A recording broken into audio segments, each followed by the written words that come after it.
The dig was 3 weeks into its second season when the ground gave back something it had no right to keep, Doctor. Mara Reyes felt the change before she heard it.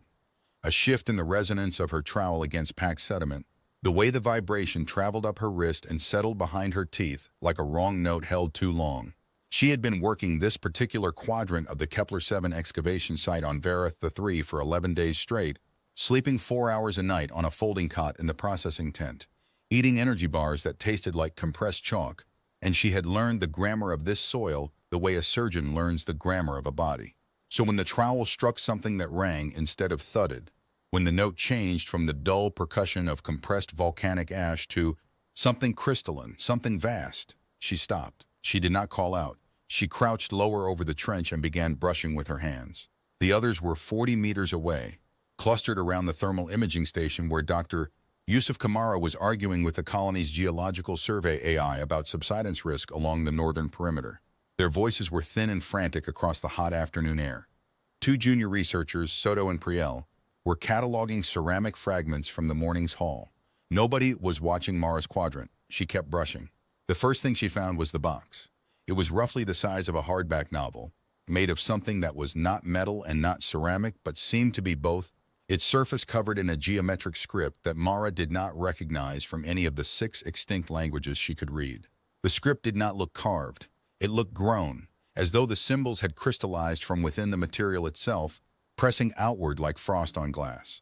The box was warm, not ambient temperature warm, not warm from proximity to the volcanic sediment layer, but warm the way a living thing is warm. She held it in both hands and felt a pulse against her palms. Slow, measured, patient. She set it carefully on the sieve mat and kept brushing. What emerged over the next 4 hours was something that rewrote the afternoon. The shape of it became clear in stages. First, the scale. It was enormous, 2.5 meters from heel to crown, broader across the shoulder than any recorded specimen of the Vareth III colonist caste species. The colonist caste had been slight creatures, long-limbed and thin-chested, built for low gravity and narrow tunnels. Whatever this was, it had not been slight. It had been built for something else entirely. The encasing material was volcanic silicate, the same particulate-bonded glassine ash that formed the famous Pompeii-style preservation strata on this world. But it was denser here, layered in concentric shells the way an oyster builds a pearl, as though each eruption over 300,000 years had added another coat of glass over whatever lay beneath. Mara's brush found the contour of a face and stopped. The features were gone, not eroded, gone. The silicate had filled every hollow, pressed into every fold of eyelid and nasal passage, and the carved lines of a mouth, and then set hard. What remained was a smooth oval approximation of a face, featureless as a riverstone, with faint geographic suggestions of a brow ridge and cheekbone underneath. She stared at it for a long time in the declining light of Vareth III's orange-tinted evening. Mara, Kamara's voice behind her. He had come up without her hearing him, which never happened. What in God's name? I don't know, she said. I need the portable scanner. You need to step back and let me call the XenoArch team from the Yusuf. She turned and looked at him. I need the portable scanner, and I need it now. Look at it. Look at the proportions. This isn't colonist caste. This isn't anything in the registry. Kamara looked at the shape in the trench for a long time. In the fading light, with the orange sky deepening toward purple behind the broken ridgeline to the west, the silhouette of the thing was enormous and perfectly still, and something in the stillness of it made the back of his neck feel tight. I'll get the scanner, he said. They worked through the night. The portable resonance scanner was designed for geological survey, not xenoarchaeology, but Mara had modified its frequency protocols 2 seasons ago for exactly this kind of work, and it served. What it showed her, rendered in false color on the cracked screen of her field tablet, made her sit down on the edge of the trench and breathe very carefully through her nose. The silicate encasing was not uniform. It had density gradients, denser at the extremities, thinning toward the thoracic core. And at the thoracic core, the scanner was picking up something that made no physical sense. There was organized structure, not fossilized, organized. Protein chains in stable suspension, cellular matrices at rest but intact. Circulatory architecture still holding the geometric memory of a functional cardiovascular system, dormant as a seed in winter, compressed into the pressure of the glass until something changed the equation. Whatever was inside the silicate shell was not a fossil. It was not dead. Mara pulled up the translation matrix on her tablet and spent an hour with the script on the box, cross-referencing against the Vareth III proto-linguistic corpus she had spent 3 years building. The script was old, older than the colonist cast records, older than anything she had assigned to the site, and it was resistant to translation in the way that ancient legal documents are resistant. Not because the vocabulary was lost, but because the register was formal and dense with implication. She got fragments. She got a name, Kethvar, or something close to it, and she got a phrase that repeated across all four panels of the box in slight variations like a chorus. The phrase was approximately, "What belongs to me cannot be taken from me," and then varied. "The one who stands between me and what is mine will not continue," and again. "I have been here before. I will be here again. Nothing that ends me ends what I am." She sat with that for a long time. "We should call it in," Kamara said. He was behind her, arms crossed, reading the tablet over her shoulder. "Right now, tonight. This goes to the Xenological Survey Authority, Mara, not to our field team. I know. The minute we power up that SATCOM and transmit those scanner readings, we lose control of this." "I know. Then why are you still sitting there?" She looked the silicate shape in the trench, now lit by the portable work lights, casting its shadow long and sharp across the churned soil. "Because something in me doesn't want to look away," she said. "I've been having these dreams since I got here. 3 weeks of the same dream, over and over, and I keep dismissing it because I always dream weird on dig sites. Different gravity, different sleep cycle. But tonight, looking at this..." She stopped. "What kind of dreams?" "Stone corridors," she said. "Orange light. Something enormous and patient standing at the end of the corridor, watching me, and I'm not afraid of it. I'm not afraid of it at all, which is the worst part. I should be afraid of it, and I'm not." Kamara was quiet. "I know what you're going to say," she said. "I'm not going to say anything," he said. "I'm going to get the SATCOM." She let him go.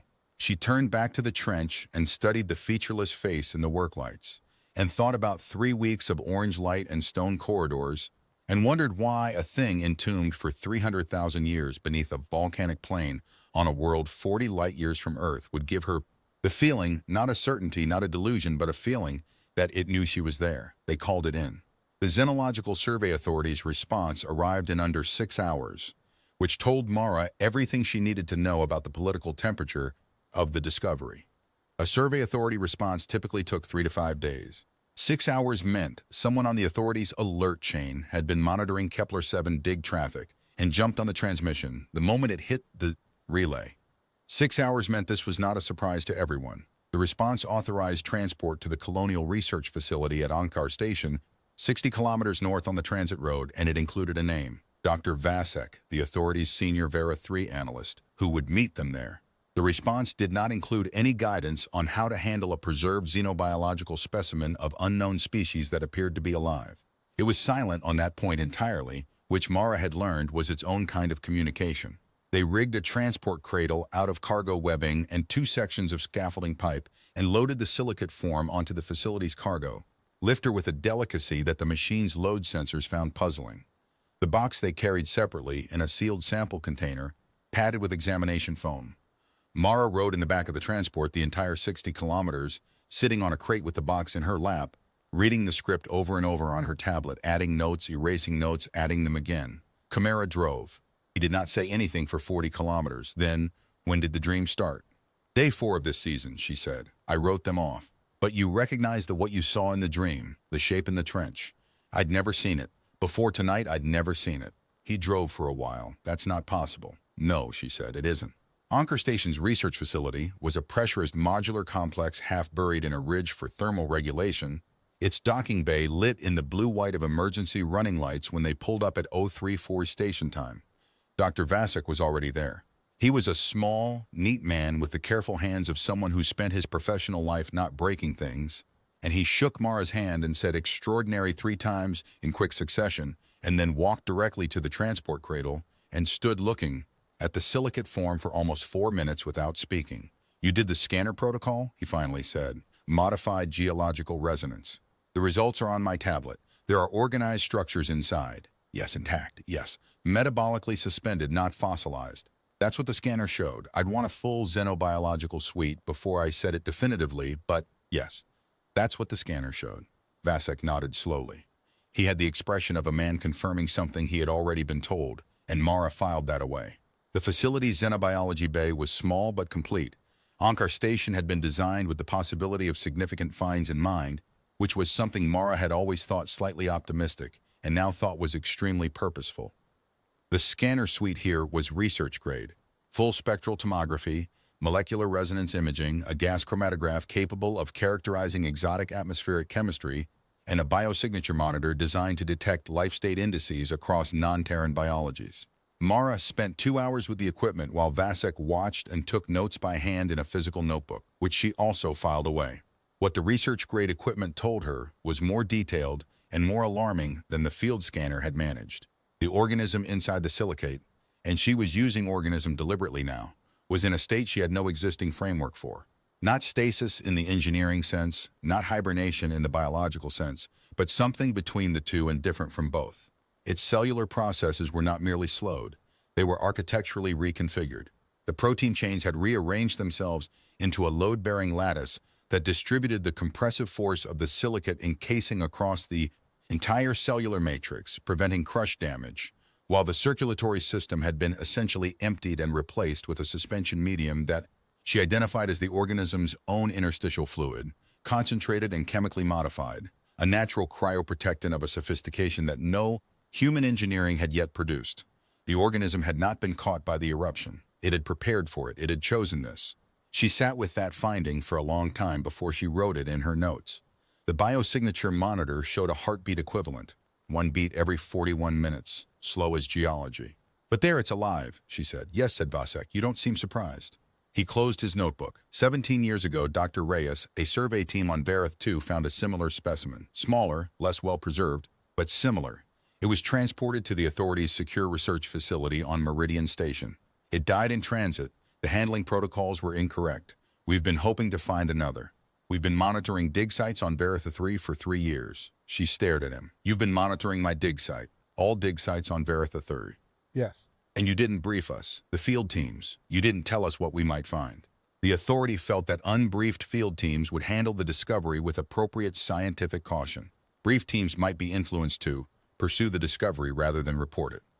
She thought of 3 weeks of orange light and stone corridors, and the feeling of something enormous and patient watching her from the end of a hallway.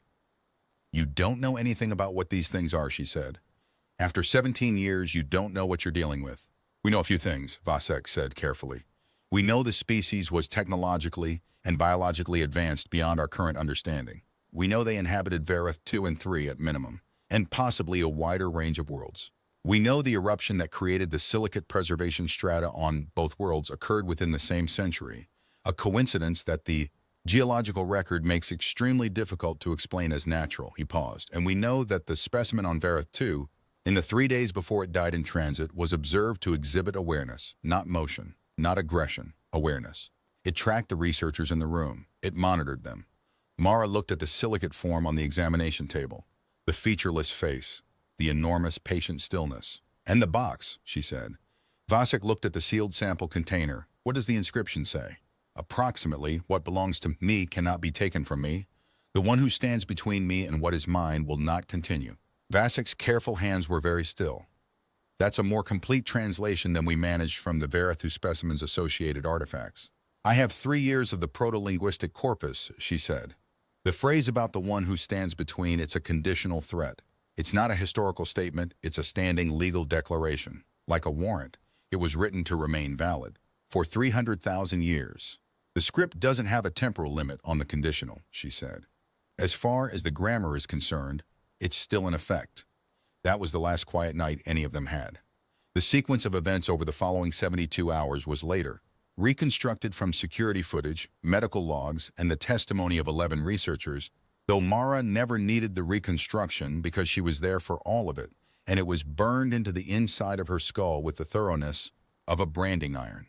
17 hours after the specimen arrived at Onkar Station, Dr. Priel, one of Mara's junior researchers, who had accompanied the transport and been assigned to the adjacent laboratory to catalog the ceramic fragments from the dig, began displaying symptoms that the facility's medical AI classified as complex partial seizure activity. Staring episodes, automatisms, a period of approximately 40 minutes during which she was responsive but not communicative, answering questions with her eyes fixed on the middle distance, and her hands moving slowly as though painting something. She later said she had no memory of the episode. She said the last thing she remembered was sitting down to eat dinner, and then she was in the medical bay with Dr. Vasek taking her pulse. 4 hours after that, a night shift technician named Okafor, who had been running the biosignature monitor through an automated overnight calibration cycle, accidentally exposed the specimen to a burst of high-frequency electromagnetic radiation. Standard calibration protocol for the monitor, which Okafor had not been informed, was a live specimen rather than an inert artifact. The calibration burst lasted 4 seconds. 14 seconds later, the biosignature monitor recorded a cardiac event. Not a flatline, not an anomaly. A heartbeat equivalent at a rate that the monitor had never been programmed to record because no living thing on the authorities' biological database had a resting cardiac rate that fast. 1 beat per second, then 2, then 4, then 12. Mara was asleep in her bunk 40 meters down the corridor when the alarm sounded. She was out of the bunk and in the corridor before the second tone, pulling on her jacket as she ran, because whatever alarm it was, fire, pressure breach, hostile fauna, she knew in the part of herself that had been dreaming of orange corridors for 3 weeks that it was the specimen. She came through the xenobiology bay door and stopped. The room was wrong. The air was wrong first. There was a smell of hot stone, sulfur, something volcanic and ancient, as though a sealed room had been opened after a very long time. The light was wrong second. The examination bay's overhead panels were flickering in a frequency that made the shadows move in ways that didn't correspond to the flicker, and the featureless face of the silicate form seemed to be the source of the shadows rather than their passive recipient. And the sound was wrong third. There was a low frequency coming from the specimen that Mara felt in her chest before she heard it with her ears, a bone-deep vibration at approximately 18 hertz that she recognized from her graduate xenoacoustics work as a frequency used by very large organisms for long-distance communication. Okafor was pressed against the far wall, not injured, not moving, staring. On the biosignature monitor, the heartbeat equivalent was climbing. "Get out," Mara said, and her voice was calm. She was surprised by how calm it was. "Okafor, get out of this room right now and seal the door behind you. Dr. Reyes, now go," he went. She heard the door seal behind him. She stood alone in the room with the specimen and waited for what would happen next. What happened was this. The silicate cracked. Not explosively, not the way stone shatters under impact, but the way it splits along fault lines, slow and inevitable, the fracture propagating from the thoracic region outward along stress gradients that the encasing material had been carrying for 300,000 years. A sound like the unhurried breaking of a world. The crack spread. Dust, volcanic glass dust, fine as talcum, fell in small cascades. The smell of hot stone intensified. The vibration in the air climbed 2 frequencies and then stopped, and the silence after it was the loudest silence Mara had ever experienced. And then Kethvar, because she could not think of it by any other name, the name from the box was the only name she had, moved. The movement was not the lurching violent emergence she had braced for. It was slow, deliberate. The right arm moved first, the silicate encasing of the forearm splitting and falling away to reveal what was underneath. And what was underneath was nothing like the records of the Verath II specimen, which had been described in authority documentation as partially desiccated, structurally compromised. What was underneath Kethvar's silicate shell was an arm, a living arm, its surface a dark gray-green, its musculature immediately apparent, its joints articulating with a precision that spoke of complete structural integrity. Not 300,000 years of structural integrity. Structural integrity as of this morning.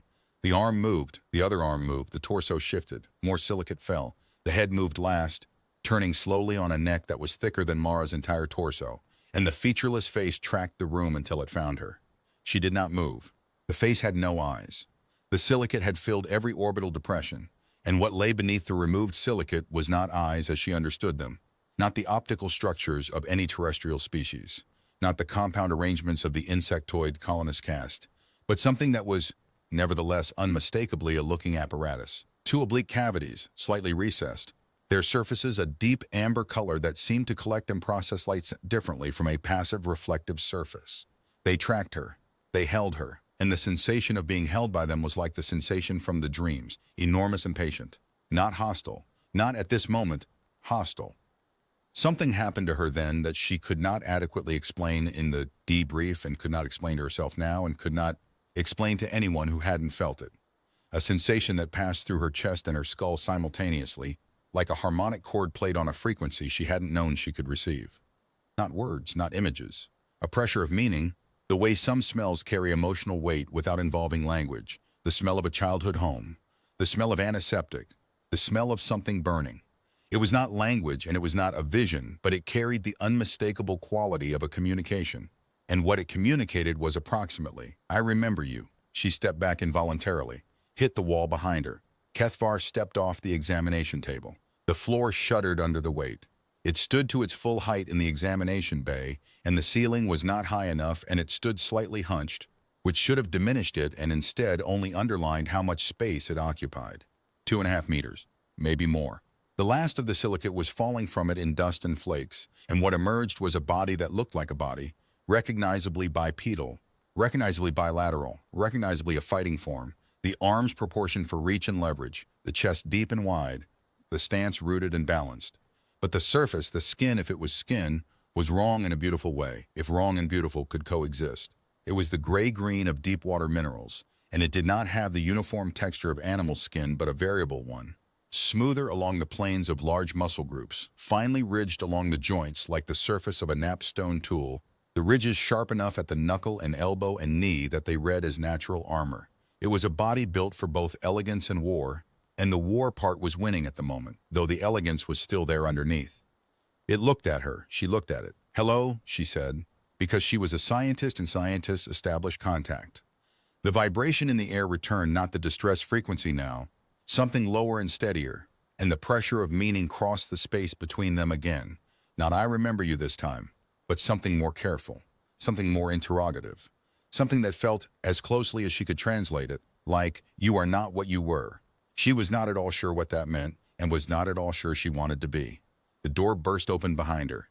Security came in first, 2 facility officers with stasis pulse emitters, followed by Dr. Vasek, followed by Kamara, who had apparently driven through the night from the dig site after Mara stopped responding to her comm.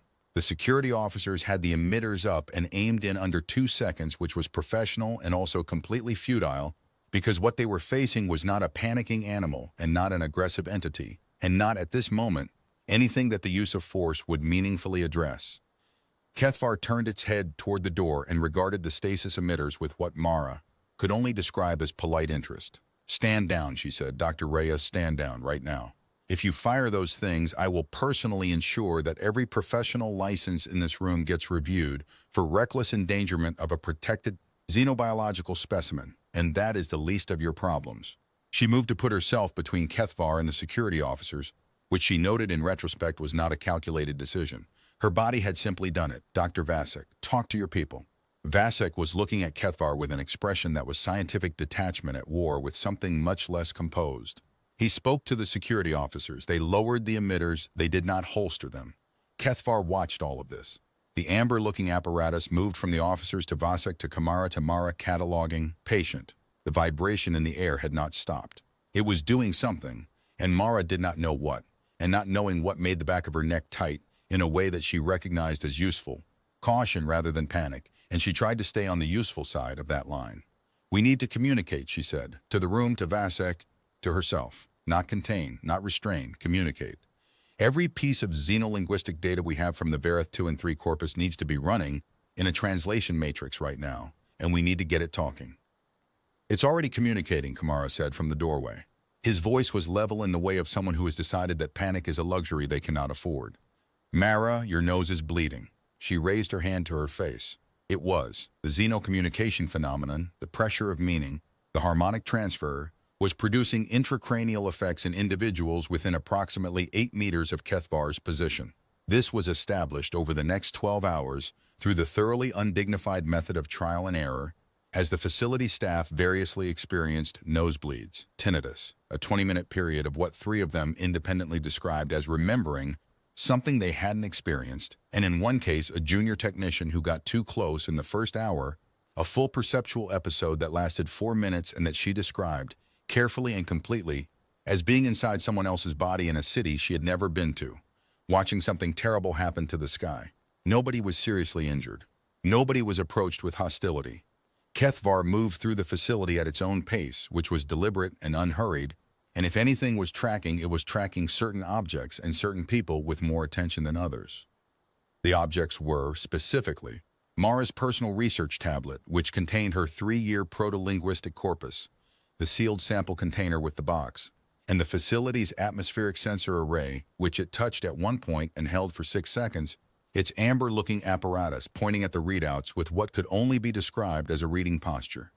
The people it tracked were Mara and, to a lesser but notable degree, Dr. Priel, who had arrived at the facility that morning after her medical episode, and who now stood in corridors, watching Kethvar with an expression that was frightened and drawn toward it at the same time, the way a person stands at the edge of a cliff, not because they want to fall, but because the edge is the most real thing in the vicinity. Mara understood that expression. She had been living in its territory for 3 weeks. On the second day, she established the beginning of a communication protocol. It was primitive, not language, not a translation of the inscription's dense formal grammar into conversational exchange, but a beginning, a shared phonological space. Mara would produce a sound. Kethvar would reproduce it with modifications that she gradually learned to read as inflections. And between the sound and the pressure of meaning communication and her 3 years of corpus work, she assembled fragments of a vocabulary. It was like building a bridge from 2 sides simultaneously and hoping the spans would meet in the middle. What she learned, in fragments and with significant uncertainty, was this. Kethvar was not alone. This was the first thing, and she understood it before she had the words for it, because the frequency of the communication changed when this topic was adjacent. It broadened, deepened, as though the communication apparatus were expanding to accommodate more than one sender. They were a species that communicated collectively at range. The frequency vibration she had been experiencing was not just Kethvar's voice. It was Kethvar's voice and something else underneath it, something distributed and quiet, like a carrier wave. She understood this and felt cold. Kethvar was broadcasting their location.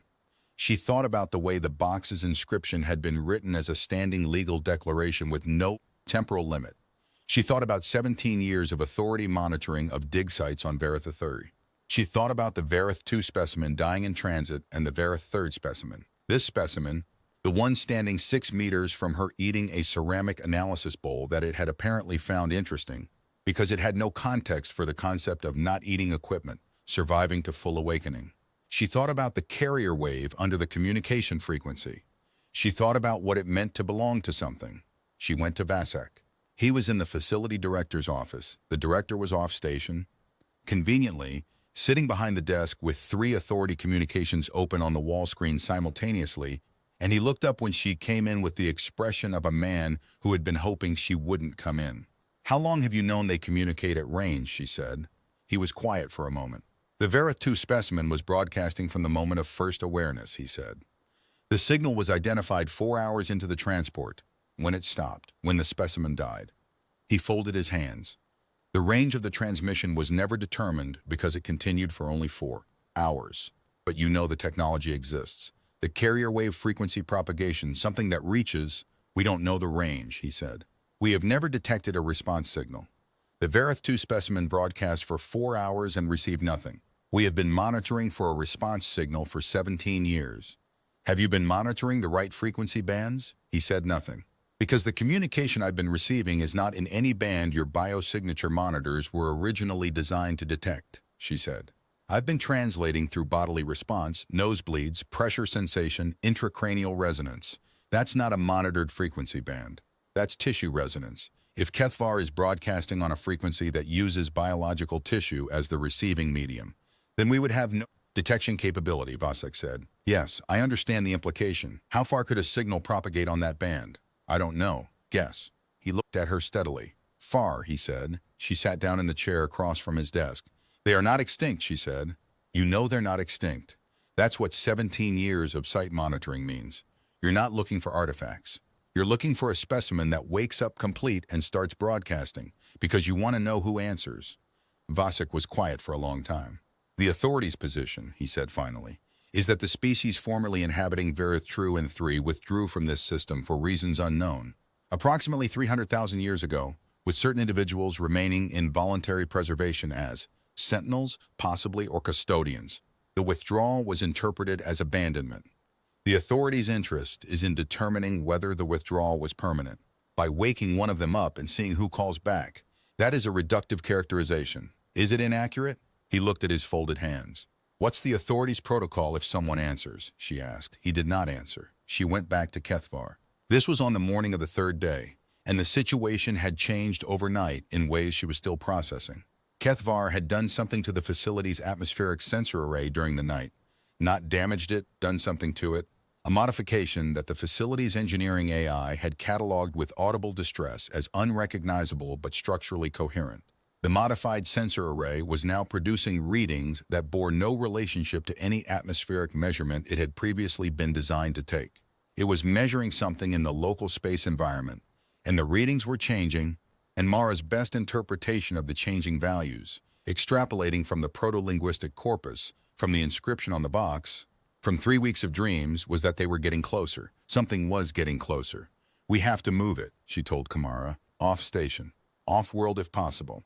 If there's a response coming and it arrives here, you're talking about an entire species that pulled back from two-star systems 300,000 years ago," he said.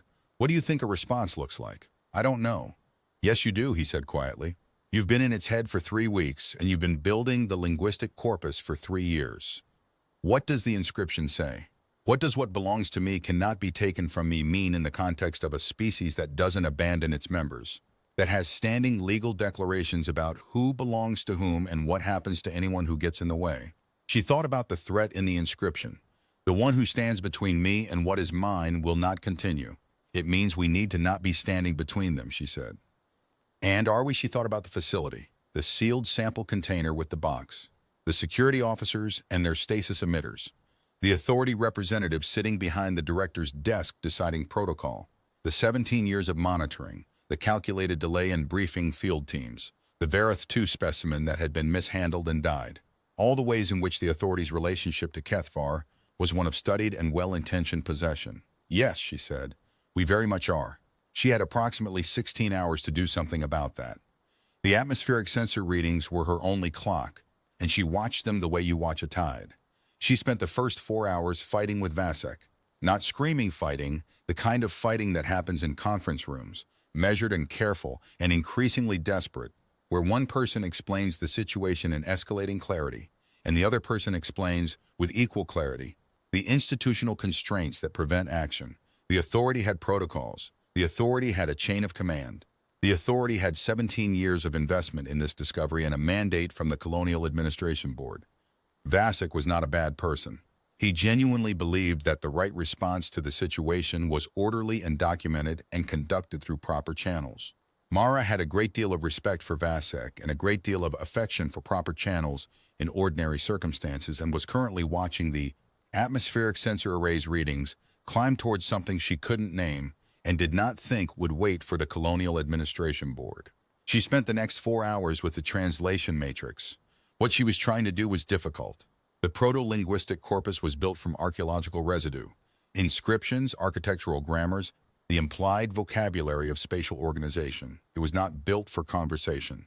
But she had the communication she'd been receiving for 3 days, and she had the box's inscription as a contextual anchor.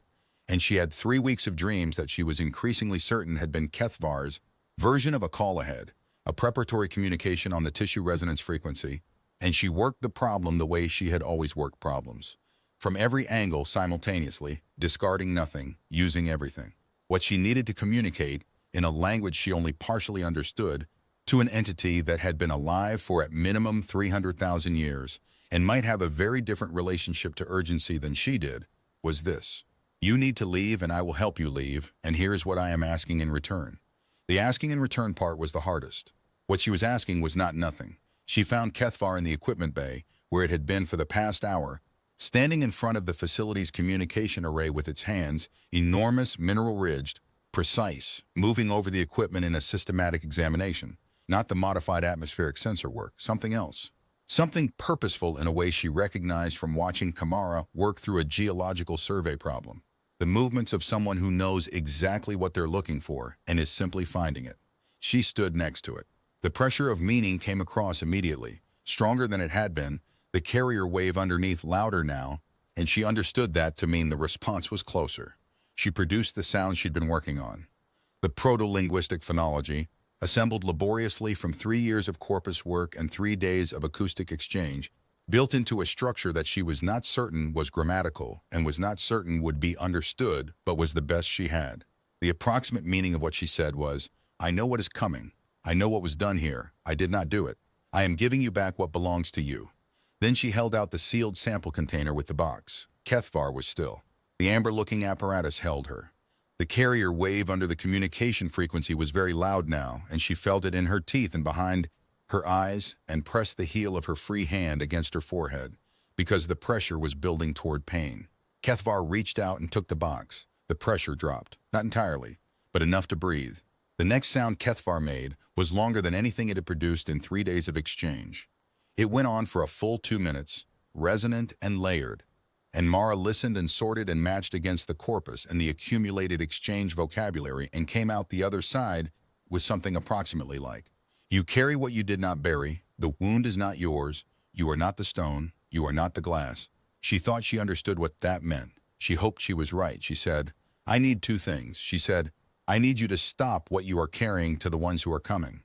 Because if they come here, they will find people who look like the ones who hurt what was yours, and those people will die for someone else's mistake." She said, "I need you to give me what is in the box."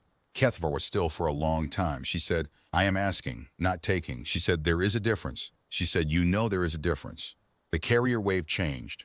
Not louder, it changed in quality, the way a room changes when the occupant of it decides something. A resolution passed into the air. Kethvar opened the box. Inside was a stone, or what appeared to be a stone, a piece of the same volcanic silicate as the preservation encasing, approximately the size of a human fist, smooth and dark, with an interior luminescence that was not reflected light, but something produced from within. A piece of the original eruption, perhaps. A piece of whatever circumstance had produced Kethvar's 300,000-year suspension. Warm to the touch when Kethvar placed it in her hand, she felt it warm even from a meter away and pulsing at a frequency she recognized.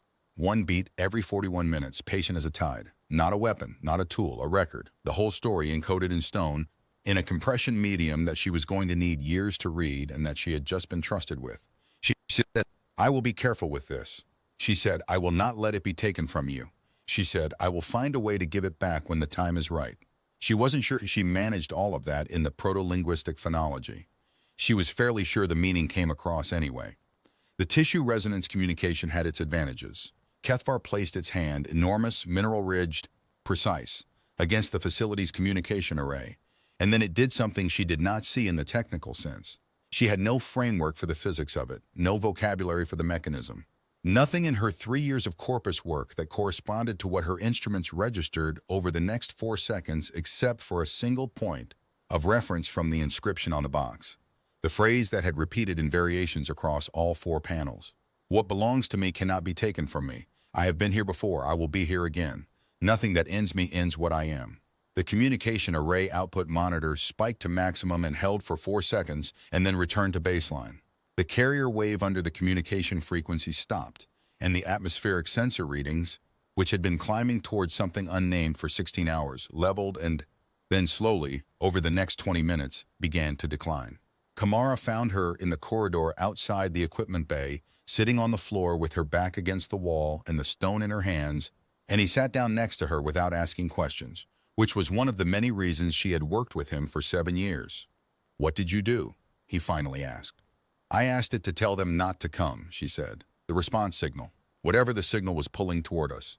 I asked it to redirect, to give us more time, and it agreed. We negotiated," she said. "I gave it the box back and I told it the truth and we negotiated." She looked at the stone in her hands, the interior luminescence pulsing slow and steady. "It gave me the record. The whole history of the suspension, why they chose it, what they left behind, what the inscription was actually about. Not a threat, a statement of intent." She paused. "The phrase I translated as 'the one who stands between me and what is mine' will not continue. I had the grammar right, but the semantic register wrong. It's not a threat, it's a declaration of endurance. It means I will outlast anyone who tries to keep what belongs to me." Kamara was quiet. "Pull back this system because they abandoned it," she said. "They suspended. Like the specimen on Vareth 2, like Kethvar. They calculated that something was coming, I don't know what, the record will take years to decode, but something they needed to outlast, and they went under voluntarily, leaving the box as a key, leaving the inscription as a boundary marker, leaving the sentinels as the living memory of the claim." She looked at the pulsing stone. 300,000 years, and it worked. They're still here. The claim is still valid, and now Kethvar has bought us time. How much time? "I don't know," she said. "Enough to not make the same mistakes. Enough to understand what we're dealing with before we have to deal with it." "What are you going to tell Vasek?" She thought about the authority protocols. The 17 years of site monitoring. The Colonial Administration Board. The Verith specimen dying in transit, mishandled alone. 4 hours of broadcast into the dark and nobody with the right ears to hear. I'm going to tell him the truth, she said. All of it. And then I'm going to recommend that the field team briefing protocols be reviewed because the correct response to find something alive and wake it up by accident is probably not to have the field team find out mid-crisis. He's not going to love that. No, but he's going to listen. She stood up, brushing dust from her jacket. The dust was still faintly volcanic ash gray. We're going to need a new framework for all of this. New protocols, new communication theory, new xenobiological classification. Everything we thought we knew about this species is preliminary. The real work starts now. She started walking down the corridor. Mara. Kamara's voice behind her. Where's Kethvar? She didn't stop walking. I don't know, she said. And that's fine. She kept walking. It knows where to find me. She had gone perhaps 20 steps when the pressure sensation returned, gentler than before, without the pain, without the nosebleed. Warm, patient, distant but clear the way a voice carries across water. It felt approximately like, I will be here again. She believed it. Research into Kethvar's record stone lasted 7 years, and in those 7 years Mara Reyes did not sleep as much as was probably recommended and ate a great deal of compressed chalk energy bars and fought with the Xenological Survey Authority on approximately 40 separate documented occasions, and she won most of them. The Colonial Research Facility at Anchor Station was expanded twice. Priel became the world's foremost expert on the tissue resonance communication frequency and developed a detection apparatus that found 17 other carrier wave broadcasts of similar biology across a 300 light-year sphere. 17 suspensions still running, still patient, still pulsing once every 41 minutes in the dark. No one touched them. The briefing protocols were revised.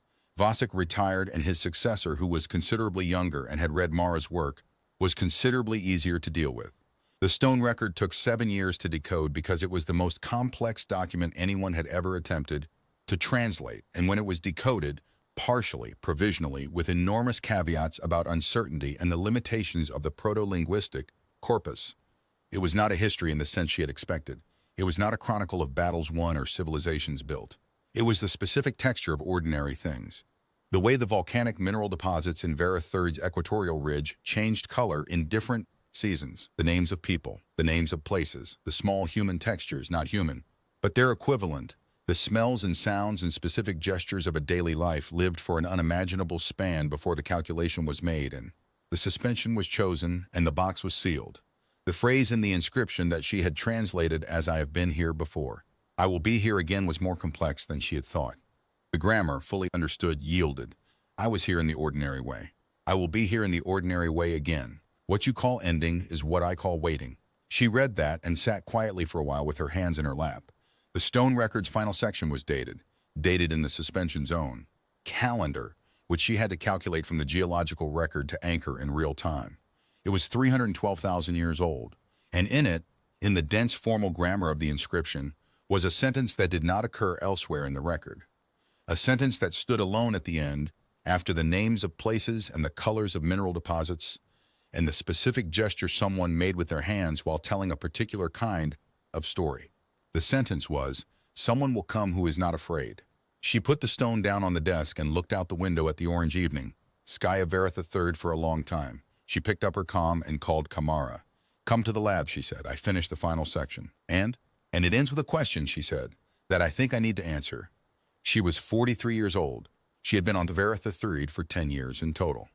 She had a very messy desk and a nosebleed approximately twice a month that she had stopped mentioning to the medical staff because it always resolved on its own and was always associated with the same warm and patient pressure at the back of her skull that she had been living with for 7 years and had long since decided to consider a permanent feature of her neurology rather than a symptom.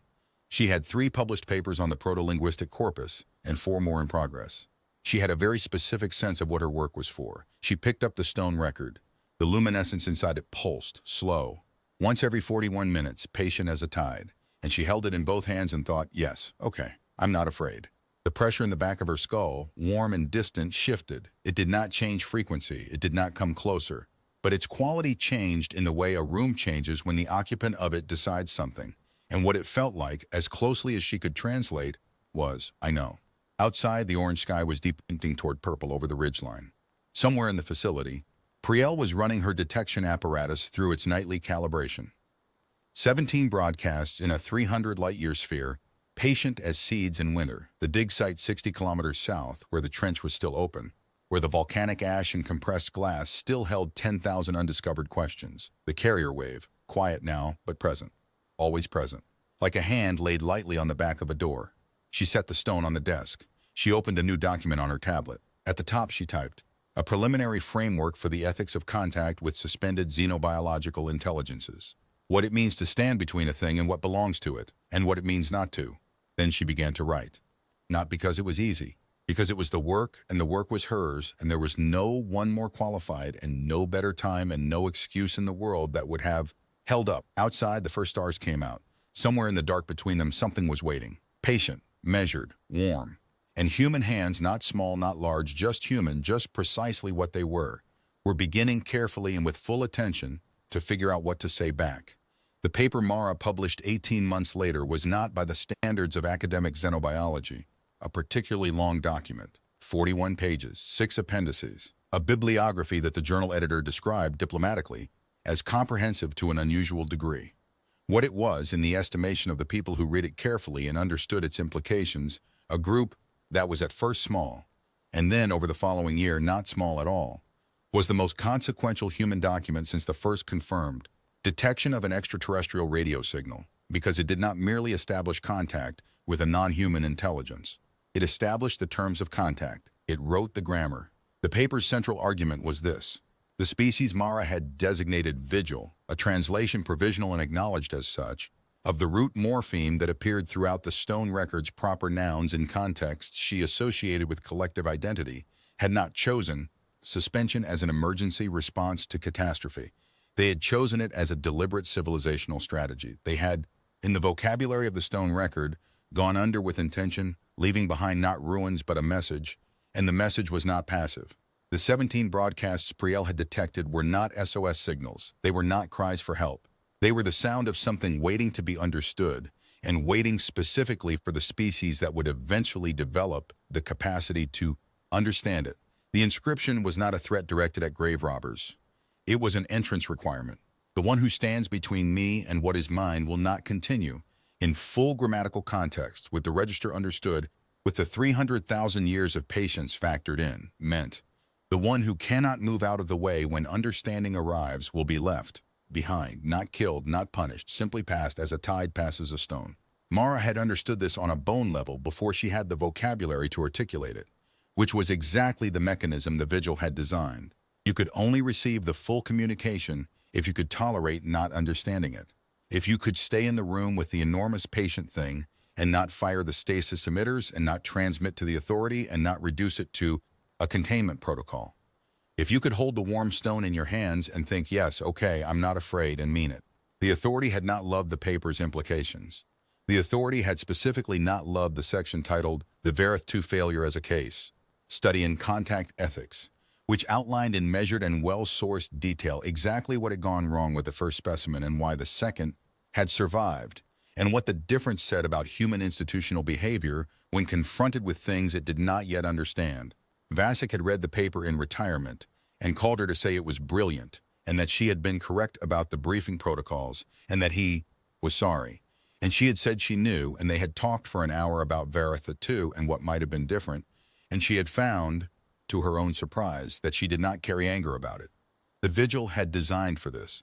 They had designed for human institutions and human protocols, and human 17-year monitoring programs and human field teams who weren't briefed, and human technicians who accidentally calibrated active specimens with electromagnetic bursts. They had designed for all of it. They had simply designed for someone who would eventually do better. That was the thing about a species that thought in geological time. They could afford to wait for the right person to show up. The Colonial Administration Board convened a special session to address the paper's recommendations. It took them 4 months to convene the session and another 2 months to produce a response, which Mara read in the cafeteria at Onkar Station, with Kamara sitting across from her, eating a bowl of something that smelled significantly better than energy bars, and periodically asking her to summarize paragraphs because he refused to read administrative documents on principle. "They're establishing a dedicated Vigil contact authority," she said. separate from the Xenological Survey Authority. Joint Colonial Earth Mandate. Good or bad? Depends who runs it. She scrolled. They're adopting the contact framework from the paper as provisional standard protocol. Good.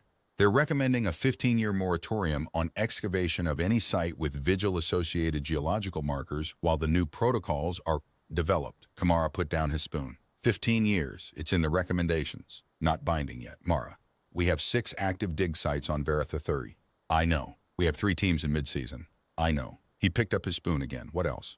They're recommending me to chair the new authority. She put the tablet down on the table, which I am going to decline. Kamara looked at her steadily over his bowl. Because the chair of the new authority will spend the next decade in conference rooms, and I don't do my best work in conference rooms. She pushed the tablet to the side.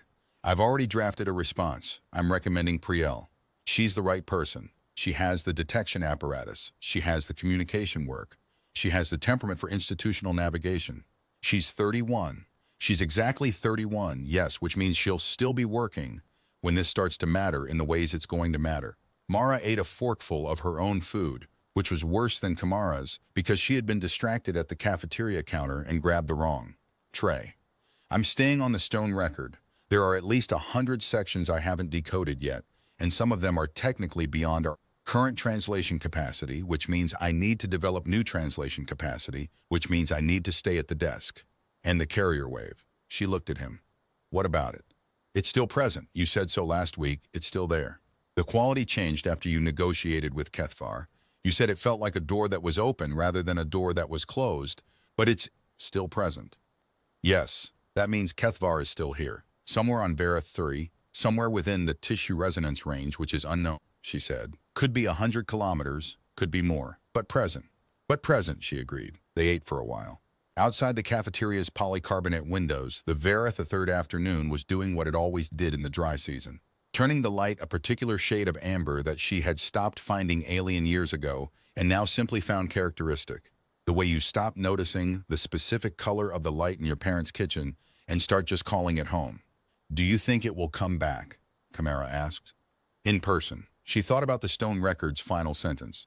Someone will come who is not afraid. The quality of the shift in the carrier wave when she had thought, yes, okay, I'm not afraid, and meant it. The way the message had been written 312,000 years ago and had been waiting for whoever would eventually arrive at the correct answer. I think it's waiting to see what we do next, she said. I think that's been the test the whole time. Not whether we can detect the signal. Not whether we can wake the specimen up or contain it or study it. Whether we can decide to do something different. She picked up her tablet again and scrolled to the end of the authority document. The paper's been submitted to 14 other colonial research programs as of this morning. Someone on Meridian Station sent me a message saying they've been sitting on a vigil-associated site for 6 years because they were waiting for better protocols. Now they have better protocols. She set the tablet down. It spreads. The understanding spreads. And the vigil knew it would. They built the whole architecture around the assumption that once one of us figured it out, we'd tell the rest. That's very optimistic of them. It's not optimism, she said. It's a very long study in what we do. The 300,000 years of watching us figure things out and pass knowledge along. She smiled, which she did more often than she used to. They're not optimistic about us. They're confident. The communication from Priel came 2 days later. She had accepted the chair of the new Vigil Contact Authority, accepted it with conditions, that she'd sent to Mara for review first, which Mara had reviewed and approved entirely, which had made Priel laugh when she called to discuss them. You would have written the same conditions, Priel said. I would have written slightly more aggressive conditions, Mara said. Yours are better for the long term. You're already thinking like a chair. I'm terrified, Priel said. Good, Mara said. That's the right response. Being unafraid of the right things and afraid of the right things are 2 different skills. You need both. There was a pause on the line. Then Priel said, more quietly, do you still get them? The dreams. Mara was at her desk. The stone record was in front of her, its interior luminescence pulsing slow and steady in the amber afternoon light. Sometimes, she said, not the same dreams. Different ones. More specific, more detailed. She ran one finger along the stone's warm surface. I think as the translation gets more complete, the communication gets more specific, like a signal clarifying as you adjust the frequency. What do you dream about now? She thought about the most recent one. A coastline she didn't recognize, rocky and dark, waves that were the wrong color because the atmosphere was different. the light coming from the wrong angle because it was a different star. A city that had been built for geology rather than convenience, to the rock faces, under ledges, between boulders. Architecture that was part of the landscape rather than imposed on it. And Kethvar, or a Kethvar, walking along the coastline in the ordinary way, which was a phrase from the stone record. In the ordinary way, before the calculation was made, before the suspension, when the world was still simply the world, not a monster in a museum, not a specimen on an examination table, not an unkillable threat lumbering towards something the authorities couldn't prevent. Just a person, walking along a coast on their world, on a day that was simply a day, watching their particular sun set into their particular sea. A person living their life, she said, before everything that happened to them, what they were before they became something we had to excavate. Priel was quiet for a moment. That's beautiful, she said, and sad. Both things, Mara agreed. Both things at once. After the call, she sat for a while at the desk. The stone record pulsed. Outside, the amber light was doing its afternoon thing. Somewhere in the facility, 3 junior researchers were running translation matrices on the sections she hadn't decoded yet, and she had left notes on the probable grammatical structure of 2 passages that had been resisting analysis for months. And the coffee in her mug was cold because she had poured it an hour ago and forgotten it. She drank it cold because there wasn't time to reheat it. She pulled up the document she had started the night she finished decoding the final section. The preliminary framework. It was 47 pages now and growing.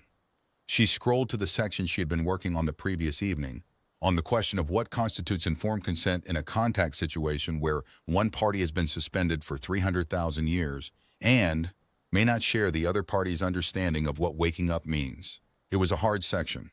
She had been staring at a blank paragraph for 2 days.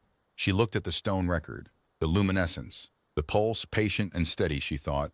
They woke up into a world where their home was an archaeological site, and their possessions were in sample containers. And the beings walking around, their ruins were taking notes. They woke up into that. And Kethvar had stayed, had negotiated, had given her the record rather than walking into the sea, which she now understood, having decoded the relevant section of the record, was not dissolution in a dramatic climax but a specific vigil practice, the deliberate return to the volcanic mineral medium from which the suspension was derived, a way of choosing when and how to go back under if the waking world was not yet what it needed to be. It had stood at the edge of that choice and chosen differently, because she had asked honestly and offered the right thing, not because she had been stronger than it, not because human ingenuity had outwitted ancient power, not because she had found a trick, a vulnerability, a plot armor solution, because she had been in the room without a weapon and without a protocol and without anything except her, 3 years of corpus work and her 3 weeks of dreams and the warm stone in her hands, and she had said, I know there is a difference between asking and taking, and it had believed her. That was the HFY moment, she thought sometimes. Not the part where the bullets didn't work. They hadn't tried bullets because she had been standing between Kethvar and the security officers, which had been a physical choice that required no analysis. Not the part where human technology somehow bested ancient alien power. It hadn't. The research equipment had been touched and modified and had told them things they couldn't have discovered otherwise. Not the part where human cleverness found the one weakness, the one exploit. The part where a human being stood in a room with something that had been entombed for 300,000 years by a species withstanding legal declarations about what happened to people who got in the way and thought, I should probably not be in the way, and wasn't. She wrote the paragraph. It came easily once she found the right angle. The consent framework, she wrote, must begin from the recognition that the vigil suspension was itself a form of communication, the most patient form, the most certain, the one that would outlast any misunderstanding. To wake a suspended intelligence is not merely to perform a research action on an inert specimen. It is to receive a message that has been waiting for exactly this moment, from exactly the people who have developed the capacity to receive it. The ethics of the situation are not the ethics of excavation. They are the ethics of correspondence. And the first rule of correspondence has always been the same. Read what was sent before you decide what to say back. She saved the document. She picked up her cold coffee. Outside the window, the amber light was doing its thing, and the stone record pulsed once in the interval between one breath and the next, slow and measured, and the carrier wave at the back of her skull was present and warm and quiet, the way a hearth is warm and quiet, in a room where the fire has been burning long enough that you stop noticing it and just call it warmth. The last piece of the contact framework took another 6 months to write, and it was about language. not about the phonological system she had built from the proto-linguistic corpus, not about the tissue resonance communication mechanism that Priel's lab was now characterizing with rigor and precision, but about the kind of language that exists before and after words. The kind that passes between two people in a hallway at 4 in the morning when one of them has been crying and neither of them says anything. The kind that moves between a surgeon and a patient in the moment before the anesthetic takes effect. The kind that was in the smell of a childhood home and the smell of antiseptic. The Vigil had built their entire contact architecture around the assumption that humans would eventually develop this language. Not that humans would develop the right technology, though technology was necessary. Not that humans would develop the right institutional frameworks, though those mattered. That humans would develop the right orientation, the capacity to stand in a room with something they did not understand, not immediately attempt to either possess it or destroy it. To hold the warm stone and feel the pulse and think, yes, okay, and mean it. They had been right. They had watched for 300,000 years and they had been right. She sent the completed framework to the Vigil Contact Authority the morning Priel's first official report was published. The report documented successful initial contact protocols at the Meridian Station site, where the Vigil-associated suspension had been respectfully resealed after the field team. Now fully briefed, now using the new protocols, now operating under the framework Mara had written at a desk in Ankar Station at 4 in the morning with cold coffee and a pulsing stone. Had spent 3 months establishing communication readiness before attempting awakening. The suspension had not been disturbed.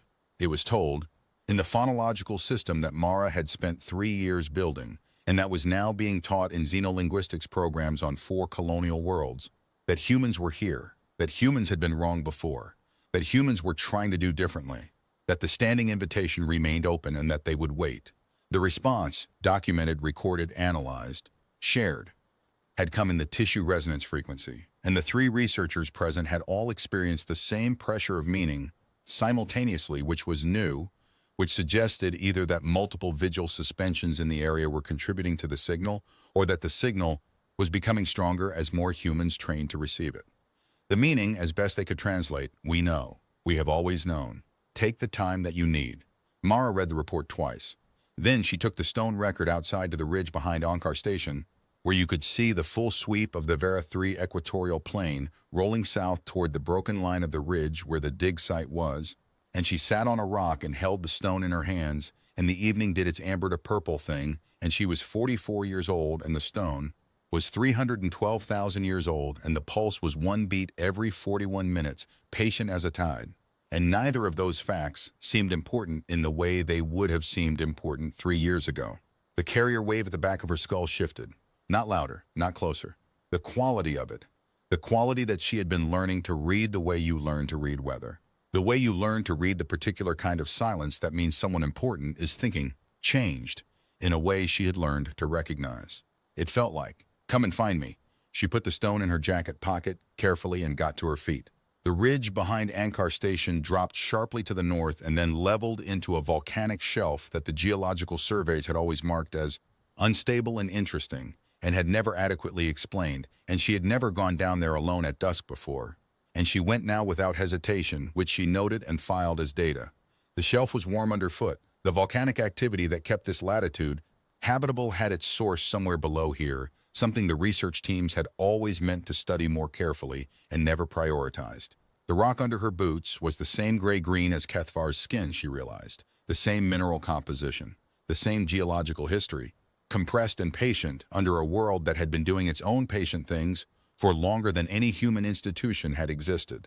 She found Kethavar on the shelf, sitting with its back against the rock face, not sleeping, not moving, its amber-looking apparatus pointing at the plain below, pointing south toward the dig site, where the trench was still open and the volcanic ash and compressed glass still held 10,000 questions, and the orange evening light was doing everything it was supposed to do. She sat down next to it. Not close, an appropriate distance, which she understood from the stone record, which had sections on the geometry of proximity and what different distances communicated in Vigil social practice. The pressure of meaning came across immediately, gentle and clear, without the pain, without the nosebleed, without the panic edge it had carried in the equipment bay 3 years ago. Just presence, recognition.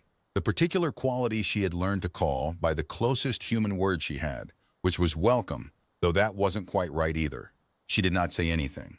There were things she could have said. There were approximately 47 pages of preliminary framework and 3 years of corpus work and 6 months of consent theory that she could have produced in the appropriate phonological sequence. There were 100 decoded sections of the stone record she could have referenced, a dozen things she wanted to ask that she hadn't yet found the vocabulary for, a paper she was already thinking about that would need at least 18 more months of the sitting and listening work that she had come to think of as the most important work she did. She said none of it. She sat on the warm volcanic shelf in the amber evening of a world that was not hers, but that she had been working in long enough to know its grammar. And she watched the plain to the south, where 312,000 years of patience had left its most recent deposit, and the stone record in her pocket pulsed once every 41 minutes, and the carrier wave at the back of her skull was warm and present and quiet. And the thing sitting beside her was the oldest living intelligence she had ever encountered, and was not afraid and was not hostile and was simply there the way the hearth fire is simply there. And she thought, this is what it was supposed to feel like. Not conquest, not containment, not the moment when human ingenuity outwits the ancient power, when the one weakness is found, when the unkillable thing dissolves in the sea and the danger passes and everyone goes home. This, two kinds of people on a rock in the evening, watching the light change over a plain that had been buried and unburied more times than either of them had words, for neither of them afraid, both of them present, both of them willing to do the difficult work of understanding the distance between them and closing it honestly and slowly, the way every real distance is closed. The sun, Vera third sun, orange and precise, touched the ridge line to the west and began to go under. Neither of them moved. The stone record pulsed in her pocket. One beat every 41 minutes, patient as a tide. Patient as the best things always are. She thought about Vasek later that night. She thought about him often, which she suspected he would find embarrassing. He had been the obstacle for most of their professional relationship, and she had fought him on more things than she could count without a spreadsheet. And the fights had mattered, but the fights were not the things she thought about. She thought about the evening in the facility director's office, the 3 authority communications open on the wall screen simultaneously, the careful folded hands, and the expression of a man confirming something he had already been told. She thought about 17 years of site monitoring and the Vera 2 specimen dying in transit and 4 hours of broadcast into the dark that nobody could hear, and she thought he had not been indifferent. He had not been careless. He had been wrong in the particular way that well-intentioned institutions are wrong, which is not the wrong of malice, but the wrong of a system optimized for outcomes that don't account for the possibility that the thing being studied has its own intentions. A system that had looked at the stone and thought artifact, that had looked at the broadcast and thought signal, that had not looked at the inscription and thought legal declaration still in effect addressed to us, specifically to us, because we are the ones who are here now, and the only question is whether we can hear it. She had been able to hear it because she had the corpus and the dreams and the stubbornness, yes, but also because she had been in the trench, because she had spent 11 days close to the soil where the thing had been buried, and something in the architecture of that proximity had opened a channel she hadn't known to ask for. The tissue resonance frequency worked over distance. Priel's detection apparatus had demonstrated that, but it worked better over intimacy. Better when you had been eating the same dust and breathing the same mineral air and feeling the same volcanic warmth rising through the soles of your boots for 11 days without being told what you were sitting next to. That was not a finding she had published in the paper. It was a finding she was still working through. The ethical implications of a contact mechanism that required proximity without knowledge, that required the very conditions the authority had tried to prevent by not briefing the field teams, which had accidentally produced exactly the right outcome for the wrong reasons. She turned that over regularly. She expected to keep turning it over for the rest of her career. The fire in the research wing was out by the time she walked back from the ridge, and the facility was quiet the way research facilities are quiet after midnight. Not empty but restrained, the particular hush of people working carefully in rooms with closed doors, the soft percussion of equipment running its overnight cycles, the specific quality of artificial light that meant the day teams were asleep and the night teams were in that focused, slightly private state of good work done without an audience. She walked through it and felt, as she often felt at this hour, that this was the real texture of the work, not the published papers, not the authority sessions, not the dramatic moments of first contact and negotiation and cultural breakthrough, but this, the night hush, the equipment running, the slow accumulation of understanding hour by hour in rooms where careful people were doing careful things. She stopped at Priel's lab, not to go in. The light under the door was the particular blue of deep focus work, and she would not interrupt that, but just to stand outside it. For a moment, the detection apparatus was running its overnight calibration.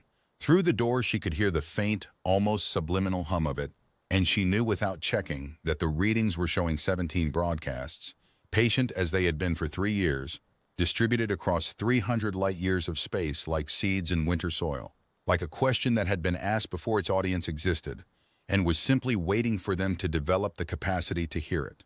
She thought about the vigil deciding to go under, not panicking, not fleeing, not making a last desperate stand against whatever it was they had calculated was coming. Sitting with the knowledge of it, 300,000 years of it, bearing down on the horizon of their understanding, and thinking through the options and arriving at this one. Not resistance, not escape, but patience. The radical patience of something that knows it will outlast whatever is bearing down on it as long as it simply waits in the right way and leaves behind the right kind of message. She had thought of it initially as tragedy. The stone record's texture of ordinary things, the coastlines and the names and the color of mineral deposits in different seasons, had felt like grief to her when she first decoded it. The ordinary life lost to the necessity of the suspension. The world that was simply the world before the calculation was made. She did not think of it as tragedy anymore. The record was not a farewell. It was a keepsake, and there was a difference. You kept things you intended to return to. You kept things when the ordinary life they represented was not finished but paused. The record did not end with elegy. It ended with, "Someone will come who is not afraid." That was not the voice of a civilization writing its own epitaph. That was the voice of someone who had done their research. She walked to her desk and sat down. The stone record was where she had left it. The luminescence pulsed. She picked it up and held it in both hands and sat with it for a while in the night hush of the facility, not working, not translating, just present. Present the way you had to be with things that were older than your categories for understanding them.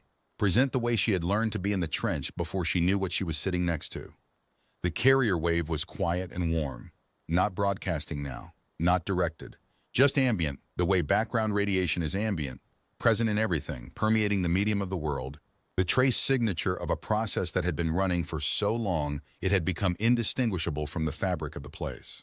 She had a theory about that, which she had not written up yet.